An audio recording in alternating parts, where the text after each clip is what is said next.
आप तो डीजे बजवा रहे हो, आप तो जो है वो उछलवा रहे हो, कूदवा रहे हो। बहुत से हिंदू इसमें कह सकते हैं कि देखो ये फिर ऐसी बात कर रहे हैं अवमुक्तेश्वरानंद, लेकिन जो सच है वही तो हम कह सकते हैं। मुसलमान की दुकान है, हिंदू नौकर हैं, बनाने वाले सब हिंदू हैं, और मालिक जो है गल्ला पे बैठ करके मालिकाना कर रहा है। अब नाम लिख दिया गया कि ये, और उस दुकान में अब उस दुकान में इसका आर्थिक असर पड़ेगा।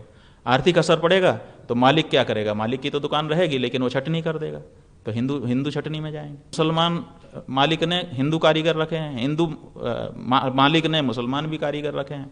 अब उनको दोनों के अंदर भेद आ गया। अभी तक तो ये सब बात ध्यान में नहीं थी, यद्यपि जानते थे कि ये मुसलमान है, ये हिंदू है, लेकिन इस भावना को अभी बल नहीं था।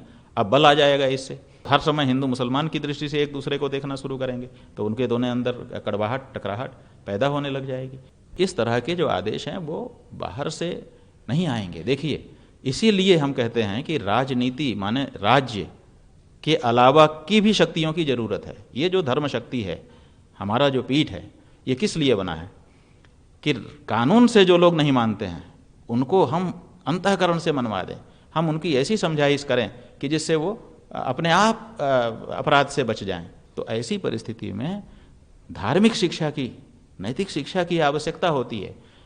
जब हम ये शिक्षा दे देंगे कि भाई तुमको अपनी पवित्रता को मेंटेन रखने के लिए ऐसे नहीं खाना है, ऐसे नहीं खाना है, इनका नहीं खाना है, इनका नहीं खाना है, इनका नहीं खाना है, तो वो करने लगेगा। कानून से ये काम हो सकता है। कानून से आप नाम लिखवा दोगे। आज पूरे देश में धर्मांतरण तो तेजी से चल रहा है, हम लोग सब जान रहे हैं, जगह जगह रिपोर्ट रहती है। लेकिन अब उन्होंने नाम बदलना बंद कर दिया। अब इस्लाम वाले भी कन्वर्ट कर रहे हैं तो नाम नहीं बदल रहे हैं, और ईसाई वाले भी कन्वर्ट कर रहे हैं तो नाम नहीं बदल रहे हैं, वो नाम वही रहने देते हैं। अब हमने तो नाम देखा बोर्ड में, और नाम देख करके हमने खरीद लिया और खा लिया, तो क्या सही हो गया? फिर दूसरी बात यह है कि जो वस्तु हम ले रहे हैं, जैसे फल की दुकान में आप नाम लिखवा रहे हो, अब वो फल किसने तोड़ा, किसने पाला, किसने उसमें पानी सींचा, क्या किया, कैसे आया, कैसे गया, पैर में रखा रहा कि सिर में रखा रहा, कुछ पता रहता है? तो ऐसी परिस्थिति में केवल सामने सामने की बात आप कह रहे हैं तो आप फिर अचानक कर दे रहे हैं। पहले ऐसी कोई शिक्षा का आप वर्ग चलाते कि जो कांवड़िए हैं उनका प्रशिक्षण होगा, उनको समझाया जाएगा कि देखो शास्त्र के अनुसार जिस समय हम कांवड़ लेकर के चलते हैं उस समय हमको पवित्रता की आवश्यकता होती है, पवित्र भोजन करना आवश्यक होता है, पवित्र जीवन जीना होता है। आप तो डीजे बजवा रहे हो, आप तो जो है वो उछलवा रहे हो, कूदवा रहे हो, तो ऐसी परिस्थिति में कांवड़िए जो धार्मिक भावना है उनके अंदर, वो कैसे उनके अंदर आएगी?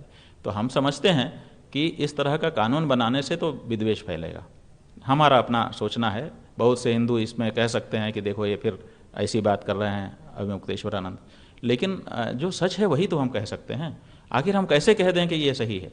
क्योंकि मुसलमान की दुकान है, हिंदू नौकर हैं, बनाने वाले सब हिंदू हैं, और मालिक जो है गल्ला पे बैठ करके मालिकाना कर रहा है। अब नाम लिख दिया गया कि ये, और उस दुकान में अब उस दुकान में इसका आर्थिक असर पड़ेगा। आर्थिक असर पड़ेगा तो मालिक क्या करेगा? मालिक की तो दुकान रहेगी लेकिन वो छटनी कर देगा, तो हिंदू छटनी में जाएंगे।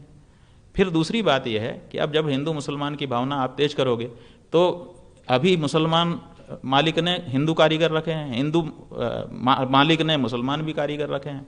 अब उनको दोनों के अंदर भेद आ गया। अभी तक तो ये सब बात ध्यान में नहीं थी, यद्यपि जानते थे कि ये मुसलमान है, ये हिंदू है, लेकिन इस भावना को अभी बल नहीं था।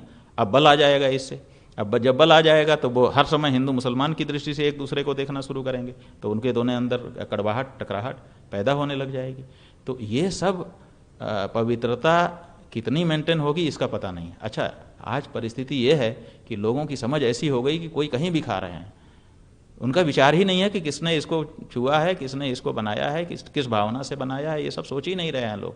उनको भूख लगती है, बस जो सामने दिख गया जाके खरीद के खा लेते हैं। पहले हम लोग विचार करते थे, हम लोग तो आज भी इस बात का विचार करते हैं कि कहाँ खाना है, कब खाना है, कैसे खाना है, आदि आदि। लेकिन अब आम जो हिंदू है वो ये सब विचार करता नहीं है, और ऐसी परिस्थिति में उसको समझाइश तो ठीक से दी नहीं गई।